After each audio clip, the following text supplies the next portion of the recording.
I don't drink soda.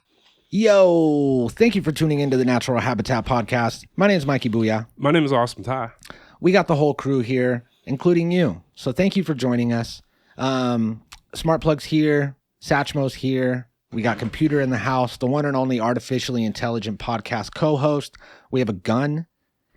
Free Candy is in Canada. Do they have guns in Canada? No, notoriously. Yeah, no guns, no right? guns at all. Well, Free Candy, when you come to the States, we got a gun for you, bud. Yeah. It may or may not be a unregistered ghost gun, May or may not be real.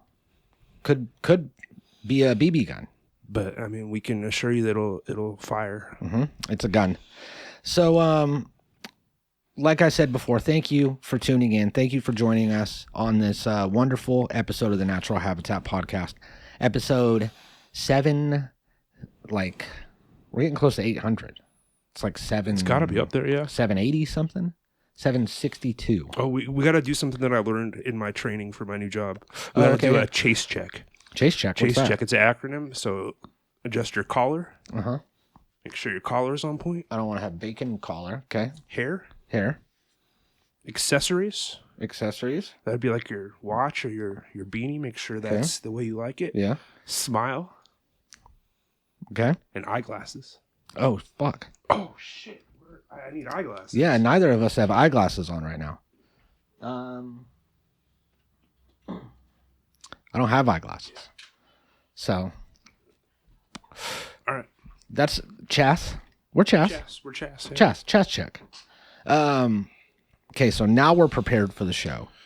And I hope everybody out there went through the steps with us. Yeah, be checked sure. their collar. I mean, even though we can't see you, we're assuming you're paying us the respect that we deserve by doing a Chas check. Because you're representing the show. Yes. In a way. By listening to it, you're It's an like, extension. if your collar's all fucked up and your hair's messy, like, I don't really want you watching our show. Yeah. There's nothing worse when there's like a really like dirty, stinky, grungy It's guy. like that No Scrub song. No, I don't want no scrubs. No. Scrub is a guy that didn't do his Chas check. He didn't do his Chas check. And he gets no love from me. And there's nothing worse than that guy when he's into something.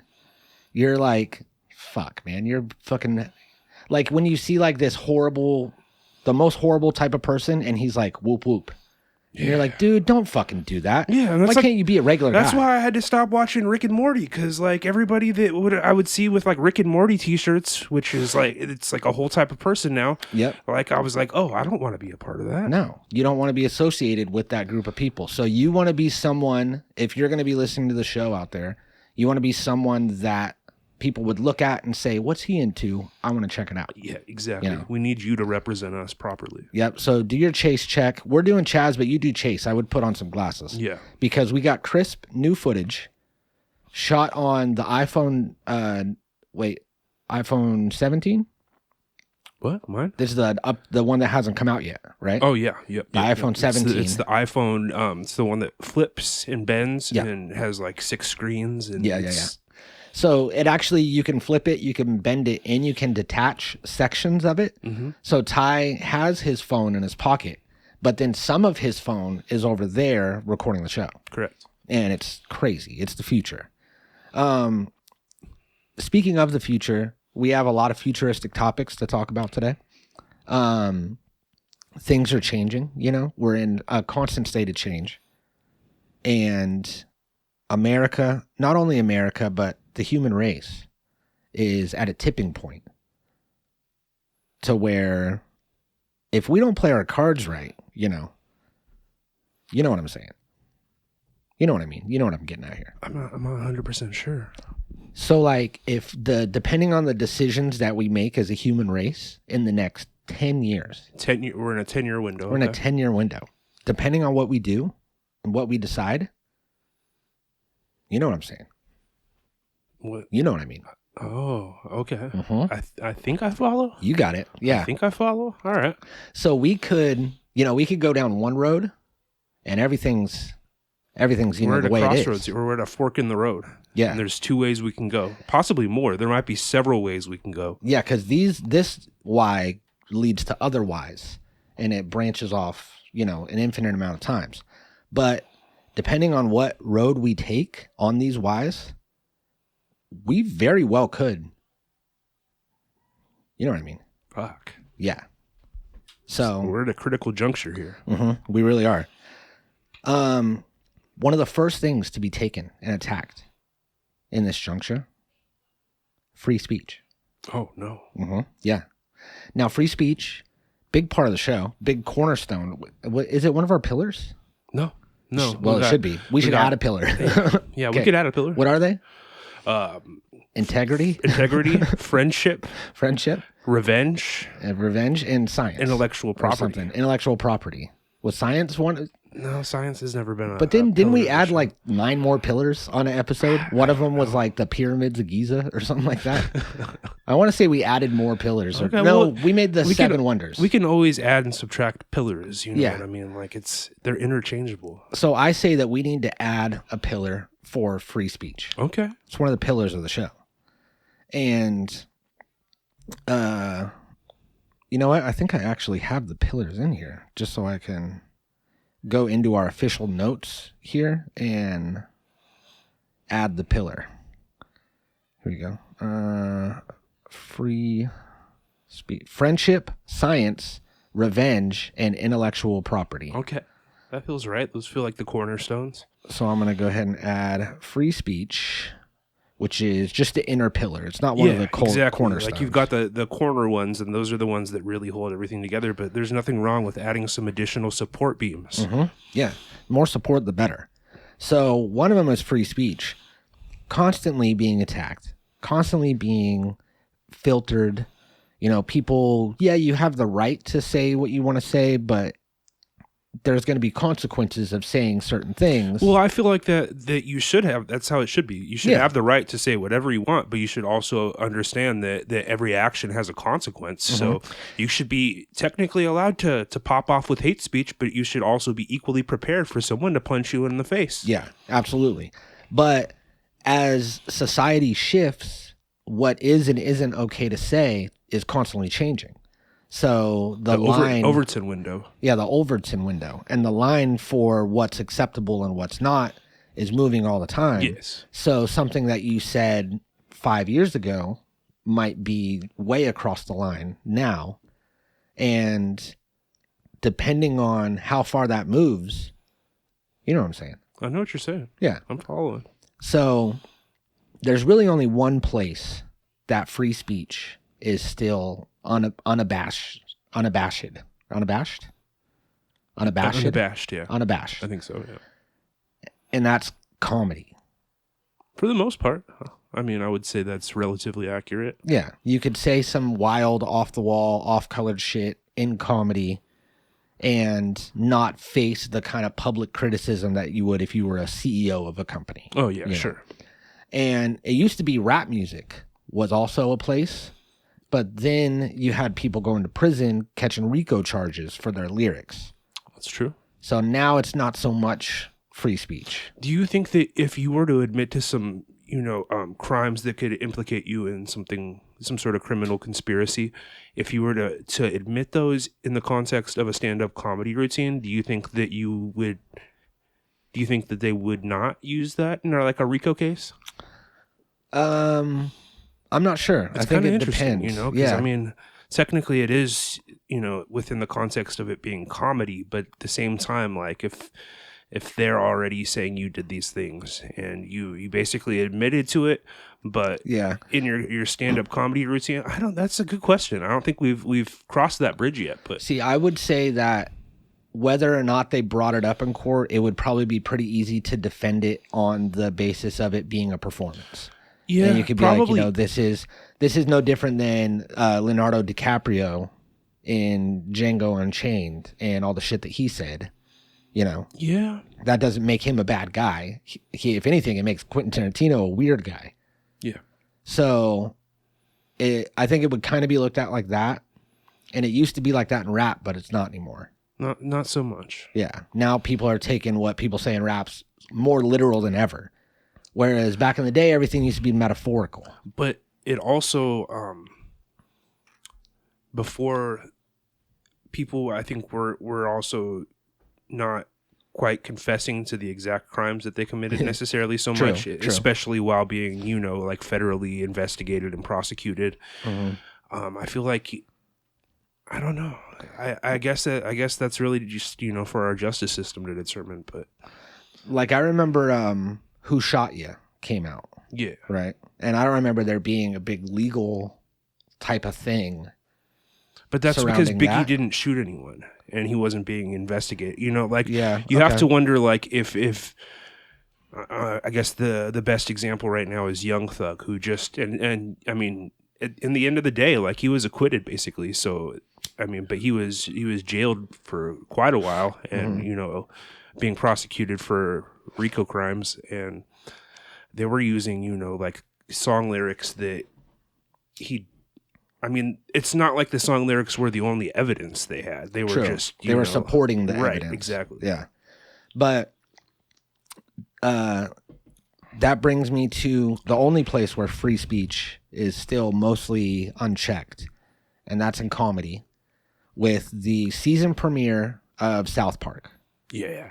Now, South Park came back out of nowhere. They've kind of been like irrelevant for the most part. Yeah, for they the didn't do past much few last years. year. They had like a season in 2023, I want to say, and it was kind of just like mid. Cable TV is not quite what it was, you know, like where it's Yeah. appointment destination TV. So like it was really, you know, just more or less like you got to go get Paramount Plus if you want to watch South Park. Yeah. And Paramount Plus isn't really like the hot streaming service, so most people don't have it. So I feel like that's definitely hindering people seeing South Park. But with this new episode that they just dropped, I feel like they've managed to kind of work their way back into the popular lexicon. So their recent things have been, you know, Randy started a weed farm. Stanzad had a weed farm. They had this whole like weed element to it where he was like coming on the weed and making some sort of super strain or something. And then they had kind of a Trump arc where Mr. Garrison was playing right? Yeah, he was Trump. like the Trump proxy. And then I remember they came out for a while and were like, all right, we're done with this Mr. Garrison thing. We're done with Trump. There's nothing else we can do here. Like, we're moving on. But I think in light of recent circumstances, they were like, you know what? Like, there's just too much meat on this bone now with Trump for us to not go there. So they went there. They went there. And the whole episode had actually Trump. He was doing a Saddam Hussein type of presentation, and the same thing they did 25 years ago with Saddam Hussein and Satan. Yeah, they use the same voice, right? Yeah, the same voice, and they used the same, like, it was a shot for shot, the same scene of him, like, leaving, turning around in his chair, then he leaves and goes in and strips all his clothes off and gets in bed, and then Satan's in there. Like, it was the same shot. And at the end, they had the infamous ad for Trump where he's walking through the desert and his little tiny dick comes up with eyeballs, and it says Trump's penis may be small, but his love is large, or something like that, and he cares about America. And what I didn't really see the full scope of until just recently was all the beef behind the scenes with Matt Stone and Trey Parker and Paramount Plus. Yeah.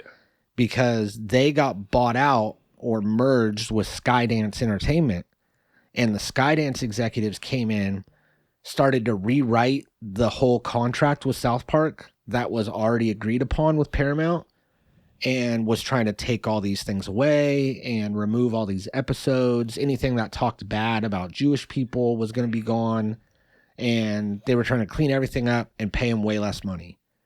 So the season premiere was supposed to drop on July 1st, but because of this negotiation, it just never dropped. They were still like at a standstill. Yeah, I remember a couple of weeks ago I saw either Trey Parker or Matt Stone made some comment being like, this whole merger's been a fucking nightmare. Like, it was a very negative statement. Yeah. And I was like, oh shit, like, is this season even going to come out? And then within a week they had it resolved and they had announced, you know, like a new agreement, and then this episode came out. But it looked for a minute like, you know, things were kind of at a standstill. They were not stoked. And during the past 2 years, Trump has been in a lawsuit with Paramount Plus because they aired a interview with Kamala Harris during the election that made her look good. So he's suing them. It's been this long legal action for 2 years. They finally came to a settlement of paying him $40 million and then giving him $20 million worth of positive advertising time. Now, right after they made this deal, made this agreement, fired Stephen Colbert, canceled the Colbert Show. Yes. Even though they already announced that he was going to be ending in a year, then they went back, ended it. Said that it was because the show was hemorrhaging money, $40 million a year, coincidentally, the same amount that they paid Trump.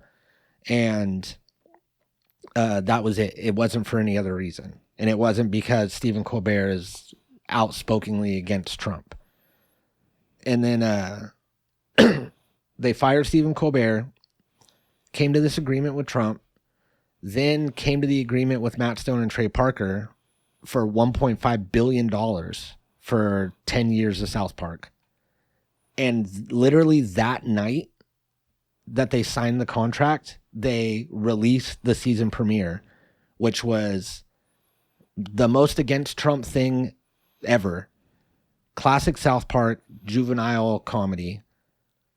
Only available on Paramount Plus. So Paramount Plus just squashed their beef with Trump, and now they pretty much just pulled the pin out of a grenade and handed it to him, took their $1.5 billion and said good luck and left. And now it's going to be, who even knows if episode 2 is going to come out. Yeah, we'll see.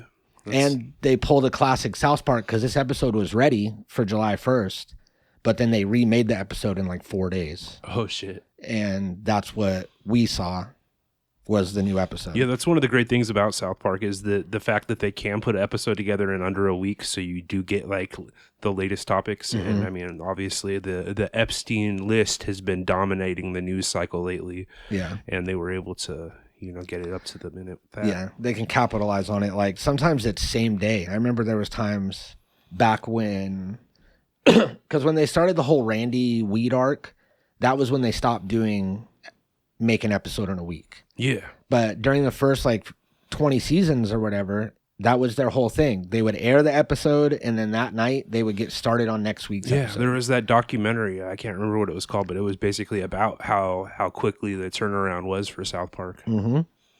And they they would do it same day. News would drop during the day, and then that night at 9 p.m., the South Park would talk about it. And during the election, the Obama and who was it, McCain or something like that? Yeah. Election. And they made 2 episodes, one for Obama, one for McCain, because the results were announced at 7:30 p.m. and then the show dropped at 8. So they did an episode about Obama getting elected a half hour after he got elected. They had a full episode ready. That was a great episode too. Yeah. It was an Ocean's 11. They did an Ocean's 11 type thing, I think.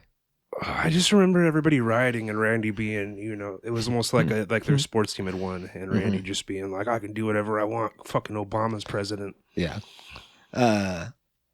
So it's crazy. It's crazy to see, and it's really good to see them this might be the most South Park thing they've ever done. And they went back to their roots with the juvenile little dick comedy, and it was probably the worst thing they could have done. Yeah, and I think, but the best. I think conservatives are kind of got egg on their face right now, because just a year ago they were we grew up on South Park, nothing's off limits, you should, all you snowflakes should, they were kind of lobbying for free speech and using South Park as an example when it fit their narrative. Yeah. But now that it's against them, they're being oh, this is horrible. We can't. And it's funny how South Park throughout the years has shifted on who it offends. Yeah. Throughout different eras. Well, that's because I feel a lot of people, they don't really give a shit about free speech. They just want speech that doesn't offend them and their beliefs. Yeah. So when, I mean, it's just hypocrisy at the end of the day. They're all for free speech when it fits the story that they're trying to weave. But yeah. selective free speech. Yes. So that was great. I'm excited about that. I don't even know if there's going to be a second episode. It would be a great way to go out. It'd be the best way to go out. Like in the episode, spoiler alert, Cartman and Butters are in the garage with a hose tied to the exhaust of the car, and they're killing themselves, which was like it was a metaphor for how Matt Stone and Trey Parker are like committing career suicide by putting out this episode. And they know very well that it could be the end of South Park, and that would be great. I think they own all of the IP at the end of the day, so they could just probably just take it wherever they want, or even I think Trey Parker and Matt Stone probably have amassed enough of a fortune to where they could independently produce it without much problem. Yeah, it's like put it on. They could just release it on YouTube. Yeah, which would be way more accessible than Paramount Plus. Yeah, and just sell the episodes. Mm-hmm. They could sell them for $9.99 an episode, and you'd be like, "All right, cool." But there's there's still hope for free speech, which is good, because with the way that everything's moving right now, and with like AI and the advancement of that, people in these areas where there's not a lot of progression, but they still have access to this new information. If we keep going and if we make certain moves during this transitionary period, then like, you know what I'm saying. I know exactly. You know what I'm trying to say. Yeah. So another thing I wanted to talk about was a brand new social media that just hit the scene. It's called Aspect. Have you heard of this? I have not. So Aspect, it's huge. There's a lot of people on there. Like already has millions of users. And this is because it's a photo, I think it's like a photo-based social media, like Instagram, very similar to Instagram. And everybody on the platform is AI except for you. You're the only human. Everybody else is a bot. And they're all active. And I saw like a thing about it and was reading like the reviews and the comments and shit, and it sounded crazy, so I downloaded it. I posted the last picture I took, which was of like the fog coming in over the hills in my backyard, and I started getting likes coming in. Then I started getting comments. Oh shit. And they're like, whoa, looks like the storm's coming, stay safe, like all this shit, right? Beautiful picture. So is it for like social media for people who can't get engagement? So it makes them feel it gives you engagement. That's kind of brilliant, honestly. It was creepy. It felt really weird. And I saw these like comments rolling in. It was doing the same thing to my brain, like when you post something and it hits and people start commenting on it and you're like, oh yeah. And then I start getting messages. I start getting DMs. And this girl DMs me and she's like, stay safe, looks like the storm's gonna be crazy. And then I responded and I was like no, I'm in California, so the storms don't really get that nuts. There's no storm, it's just fog. We don't really have crazy weather like that. And then the message like sat there, sent, and then I saw it say seen. Did they ghost you? No. Oh. I saw it say seen, and then after like 3 or 4 seconds, then the bubbles pop up like they're typing. Where normally when you're talking to a bot, right when you hit send, the bubbles pop up and they're typing, or your response comes in instantly. There's no bubbles. So it made it feel like it was a real person. And then I did like 3 or 4 messages back and forth, and then it cut me off. And it was like, you have to pay. I was just going to say, I could see it like, like if you don't want to get left on red by this AI fucking you have to pay. Social user, you got to, that's so funny. So with the free one, you could post and you could get likes and comments, and then you could go through people's feeds and like their stuff, but you can't leave comments on their stuff, and you can't DM. You can only DM so many people. Can you follow real people on there also? No, there are no real people. Even other people that download the app, they're not there. You can't see. You're in your bubble. You're in a bubble with all these people. That's wild. And I don't know if it generates this universe for you, Or like, say, if you were to download the app, if you were to have the same bots that I have, or if you would have different bots. I'm curious, like, as to, like, obviously you posted a picture of, like, the weather, which is kind of like a broad general thing. I'm wondering if you posted something more niche, like, I don't know, something about, like, a specific product or something that you follow, whether it would, like, have the AI capability of, like, being like, oh yeah, you're super into that too, and then, like, Yeah, look at that. I got 53 comments, 119 likes, and a bunch of follows. see, I know for me, like, that would initially, like, I think that I would find that cool, but then that would very quickly, like, wear off because I'm just like, this isn't real. These people aren't real. Yeah, but like if I were to post something or have my caption be like some sort of inside joke about something, if the comments would get it and make references to that exactly, joke. yes. Like if I were to reference a movie, if people were to like do the same thing. Yeah, like it'd be fun to test this out. But it felt really weird and it was scary that like I instantly had all this interaction and all this stuff and all these posts that I'm seeing from other people, they're not real things. They're all AI. So what are the posts about? Let's see. So if I roll through my feed here, someone's doing like crochet type of thing or some sort of artwork. That's a lady's picture. That's a guy. This is a harmonica collection. That's pretty cool. I like that. But none of these things are real. They're all AI made things. And it is all pretty generic stuff. Yeah. Just like people doing art and stuff. But I'm sure that the more that I go through and like follow people, that I'll get different things. But if you're on Instagram, like I was telling you about that Vsauce video about how it's like in human nature to want to like experience new things. So when you are scrolling through Instagram, you're seeing aspects of the world that you wouldn't normally see just doing your day-to-day life.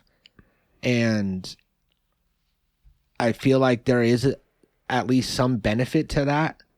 To like, say if there's like some traditional ceremony that happens in, Wakanda. What's Uganda? Uganda, That's the real one. Yes. That happens in Uganda. And you see a video of it that's just recorded from someone's phone. It's like you got to see through a window to that part of the world at that time. And you would never see that normally. So at least you get to experience that kind of. Yeah. But I feel like prior to social media and the internet and technology advancements, like we would fulfill that need in our lives by going out and obviously not necessarily going to Uganda, but going out and doing something in new. our lives. Yeah. And, having actual experiences, whether it's, seemingly mundane ones, experiences that we wouldn't have now that we do have this stuff at our fingertips. True. From and other don't cultures. get me wrong. I think that you still should do that. You should go touch grass. But like, if the time that you're spending on social media is spent scrolling through a world that is created by an algorithm that doesn't even exist, you don't even get to see or learn new things that are like, that apply to the world. You're just in this like weird echo chamber of bots that are posting origami swans. And it's like, what a waste of a doom scroll, Yeah, I agree. That's crazy. You don't get offended. You don't get stimulated. You don't get anything. So I signed up for Aspect. Follow me on Aspect. You can't actually, but I wouldn't recommend it. I definitely wouldn't. Yeah, I don't recommend think I'll download it. No, I might, but I probably won't. There was another thing. Where are we at? There's another thing that I had. Have you ever heard of muscle testing food? Muscle testing food? Yeah. No. And I think you could do it with things that aren't food too, like products and chemicals and stuff. Maybe personal hygiene. I want to say I saw someone do it with like a deodorant. So there's some sort of a pseudoscience theory that is allegedly gaining traction amongst our ants and our mothers of the world. Okay. Women in their 50s, around that age. And it's called muscle testing. And what you do is you take a food item and you hold it to your chest while standing straight up, and you relax and do the sway test. And if you fall forward, then it's good for you. And if you fall backwards, then it's bad for you. And you should stay away from it. Whether like you're allergic to it, your body doesn't react with it. What's the science? None. Obviously there is no science. There's none. Like how are they justifying, like what's their logic behind that? So here, let's see. I'll see if I can find something about it, because it was when I looked it up, I thought that this was just like a meme and not a real thing, you know? Yeah. But then when I looked it up, I saw that it actually is more. There was like a bunch of articles and like fucking things about it. I want to say it was called muscle testing. Kinesiology is what it is. Okay, that's like a real thing. Muscle testing, also known as applied kinesiology, a technique used to access the body's response to various substances, including foods, by evaluating muscle strength. So it says a practitioner typically asks the patient to hold a vial containing a suspected allergen or food item, to place it near their body while they apply pressure to a specific muscle, usually in the arm. If the muscle weakens when resisting the pressure, it suggests a negative reaction to the substance, potentially indicating an allergy or a sensitivity.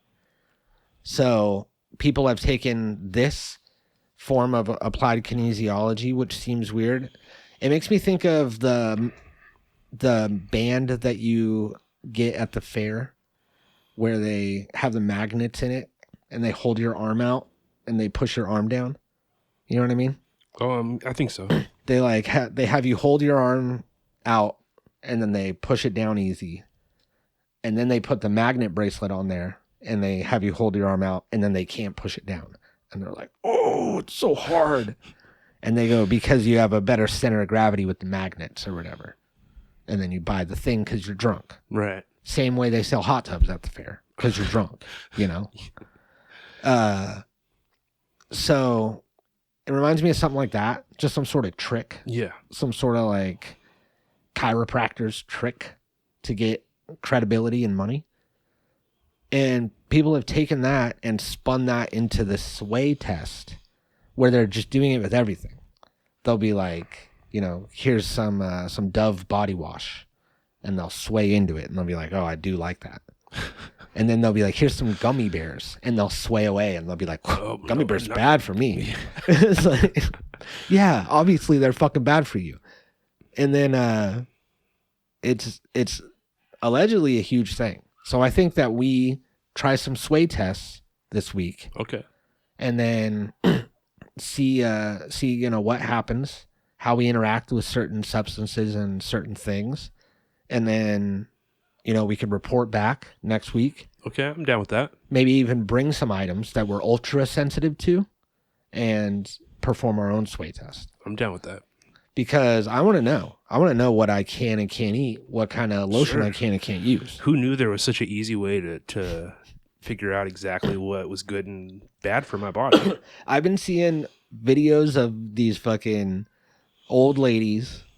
They're like, got the fucking capri pants, the sandals, the like weird flowy shirt blouse, you know, glasses, weird stringy hair, blotches all over their body, you know, like fucking, you know, the kind of lady. Yeah. And they're in the grocery store, like picking out items, swaying and throwing things in the cart. And fucking,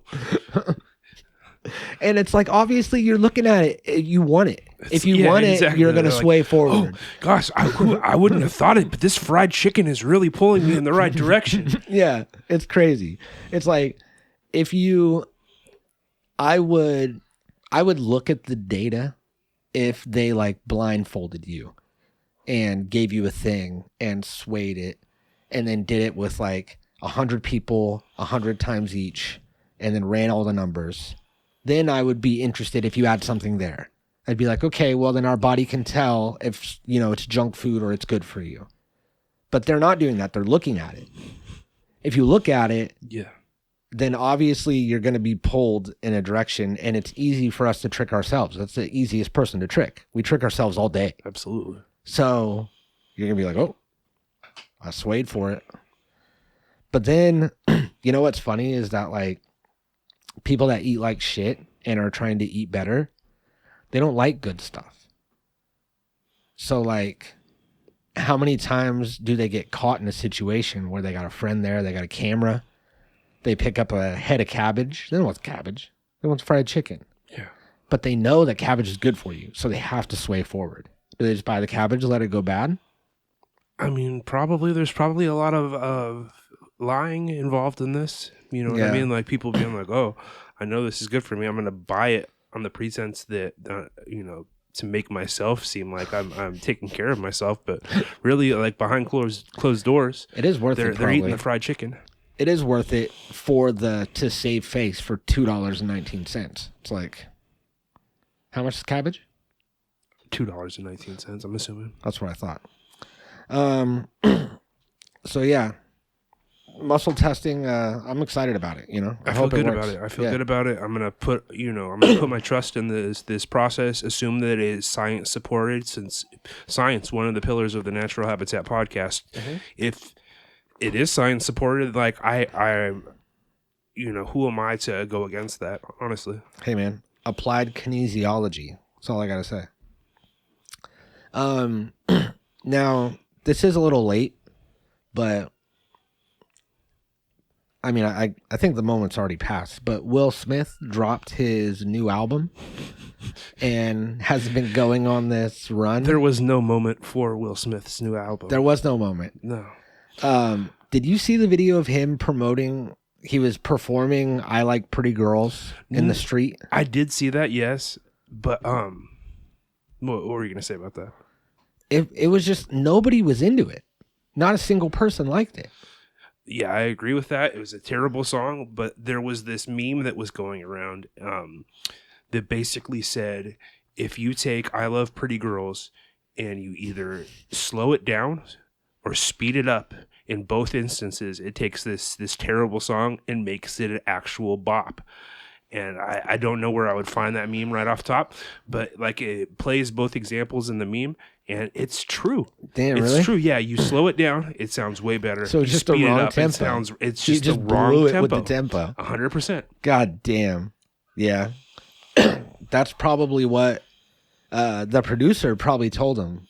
He was like, who produced it? Nobody knows, right? Nobody cares. He's not working DJ Jazzy Jeff, maybe? So DJ Jazzy Jeff was like, hey, man, we either got to do this at 80 or 120, dude. Like, that's the only way this is going to work.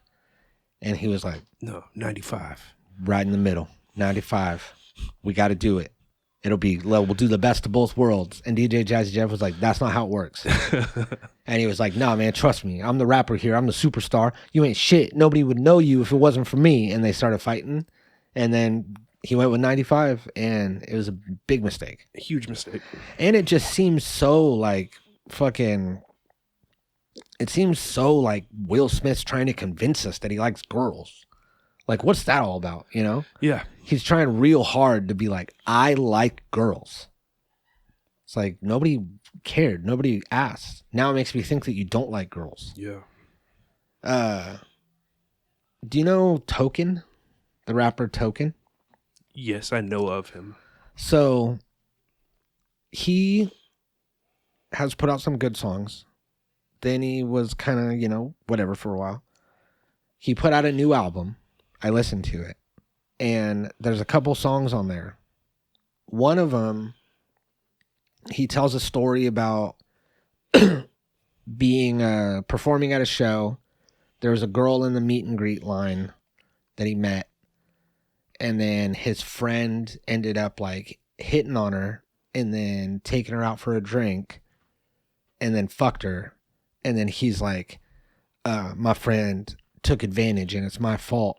and he like took advantage of a fan, and she probably, it was probably hard to say no because he was her favorite artist's friend. And it's like, nobody said anything, for one. Yeah. And what if she's just had a good time? What if she was like, yeah, I hooked He's up with probably this guy? low-key jealous because he feels like it would be inappropriate for him to be hooking up with fans, especially isn't he kind of like, I don't know, not super Christian necessarily, but isn't he kind of on like the, you know, like doesn't he have like a moral, like a moral superiority thing going on with like his music? I've only heard clips and like seen him reference places, so I'm not super familiar with his catalog, but like he's definitely, there's some sort of like, I'm a good guy like vibes, right? So there's definitely like a jealousy thing in there. He's probably just jealous. But then, so that first verse is about, you know, his friend on tour with him that fucked that girl. And then the hook is like, you know, a little short. The hook's good. The beat's good. The song sounds good. But when you listen to the words, you're like, what? Then the whole second part of the song is about a guy that he came up with that they rapped together, and then Token went viral, and then this guy didn't go viral and had a kid, and then Token moved to LA, and this guy left his family and moved to LA and abandoned his kid and left his girl. So he's just putting his friends on blast. putting his friend on blast, telling all these stories. Jesus Christ. Right? Spilling all the tea on his friend. And it's not like at the end they like become enemies. He's like, we're still friends. And fucking he has a new album coming out, and I know that it's gonna flop because he never went viral and did a song with Tech Nine like me. So he's never gonna make it. And it's like he doesn't even say his name. Say his name if you want him to make it, you know, let people go listen to him. So he just totally trashes this guy for abandoning his family for a shitty rap career. Then and it's like, is that the same guy that raped the girl? Or are those two separate stories? Why would you put that story in the same song with the rape story? He's kind of just making himself seem like a shitty friend at the end He of really the day. is. And then a couple songs later, there's a song called Sarah's Song where he tells a story about a girl that he met in high school who was like an actress. She was like a drama kid, like aspiring actress. He was an aspiring rapper, and then he went viral.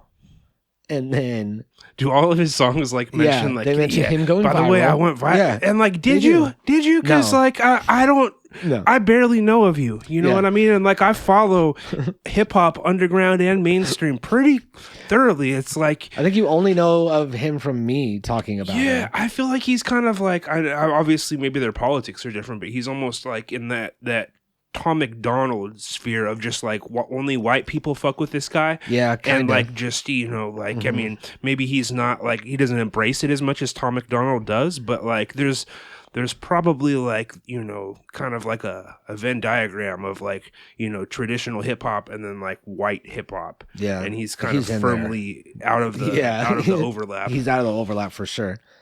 But he fucking made this other song, Sarah's Song. Yeah, he's always talking about going viral. That's like brought up multiple times throughout these stories. And then he talks about how someone comes up to him and says that there's a rumor going around that he raped this girl. That he was like, yeah, we like fucked around. We like hooked up a couple times. We were never like officially dating, but we like hung out. And then someone said that he raped her. So he goes to her and he's like, what the fuck? And she's like, I never said that. What are you talking about? So he's like, oh, okay, sorry. Then another person comes and says it. And then like 10 people have come and said it. And someone was like, I literally heard it from her. Like she's the one that told me. So he's like, my friend thinks that she's jealous because I got viral and she didn't. And I hope that she's still acting and that she's still out there. And the song's literally called Sarah's Song. This guy just kind of like, he's like, it's exposing himself to be a piece of shit while trying to paint himself as some sort of like, you know, that's what I mean. And why are you getting ahead of all of these sexual assaults? Nobody's come out. Nobody's said anything. Sarah's never made a statement or made it known that you guys hooked up. This guy's probably just a fucking just asshole. So I think that he probably thinks in his head that he's going to go viral again. Because if he did go viral, it was 8 years ago. Yeah. It's done. Yes, and It's I gone. feel like the current landscape, he's probably not going viral No. again. He's probably not topping whatever his big Yeah. breakthrough is. I couldn't tell you what it was, but And if anybody was going to come forward, they would have done it back then, yeah. But he thinks he's going to go viral again, and he probably has something big in the works, he thinks. Like he's going to get signed to Strange Music or something because he just did another song with Tech. And he thinks that that's a big opportunity. So what he's doing is getting ahead of these stories. He knows these people are going to come out and be like, this guy raped me, or this guy's friend raped me, and he put something in my drink after the show. And he's like, no, I didn't. I told this whole story on Sarah's song. You didn't see that? It's like, if I did that, would I have been the one to tell everyone about, Yeah, like this happening? why would I talk about it? So he's trying to get ahead of it Yes. so that he could be like, I already addressed this rumor. And it was just really weird. It put me off. Something was wrong. So what's going on with you, man? What's up with you, Token? What are you doing? Well, what's the deal, Token? Why are you talking? Why you saying all that stuff? Yeah, I don't know. That's it. That's all I got. That's all I got on Yeah, my notes. I don't have anything about Token, but All right. Well, you got anything else you want to add before we get out of here? yeah, Token. If you got a problem with me, bro, don't make a song about it. You come see me. You come look me in my eyes, man to man, and we'll throw hands. Hell yeah. And I also have a gun, Token. Oh shit. All right. Bye.